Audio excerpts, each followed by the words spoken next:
தான் கிளம்பி வீட்டுக்கு வந்தார். கரெக்டாக ஒரு 6 மணி இருக்கும். என் மாமனார் டைம் வேலைக்கு போகும்போது வாயில் மூக்கில் ரத்தம் ஊற்றுது. அப்போ வந்து வாயை போனோன்னா ரத்தம் ஊற்றுது, மூக்கில் ஊற்றுது. அப்படி இருக்கும்போது ஹாஸ்பிட்டல் கொண்டு போனால் 2 ஹாஸ்பிட்டலும் கூட்டிட்டு போனாங்க. ஆனால் நம்ம பார்க்க மாட்டோம் அப்படின்ட்டார். ஆனால் என் மாமனார் சரி நம்ம எத்தனை நிமிஷம் நம்ம கூட இருக்க போகிறோம் நமக்கு தெரியல அப்படின்னு சொன்னார். உடனே எங்களுக்கு ஃபோன் வந்தது.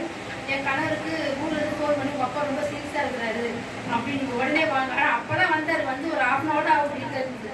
சரி வேணும் போன்னு சொல்லிட்டு நானும் என்ன பண்ண 15,000 கையில் கொடுத்து நீங்கள் போங்க, எதுவும் நடக்காது, கத்தரை நம்பி தேடி போங்கன்னு சொல்லிட்டு நான் போய் அவர் அமுச்சு விட்டு உட்காந்து நான் பைபிளில் நான் ஏசப்பாட்ட வேணும், ஏசப்பா அவருக்கு நல்ல அவர் போகும்போது என்ன நினச்சிட்டு கூட தெரியல, ஆனால் அவர் வரும்போது அவர் உயிரோடு தான் வரணும் அப்படின்னு நினச்சி நானும் ப்ரேயர் பண்ணேன்.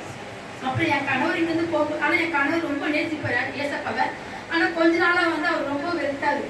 ஆனால் அவர் என்ன பண்ணார், கரெக்டாக ஒரு 11 மணி இருக்கும். அவங்க அப்பா ஹாஸ்பிட்டலில் போய் அட்மிட் பண்ணும்போது மூக்கில் ஒரு இன்ஜெக்ஷன் போட்டாங்க. ஆனால் நின்று போச்சு. அவர் மேலே தொட்டு ப்ரேயர் பண்ணார், ஏசப்பா நான் எவ்வளோ தப்பு பண்ணியிருக்கிறேன், உங்களை நான் ரொம்ப நாள் உங்களை நினைக்காம விட்டுருக்கிறேன்.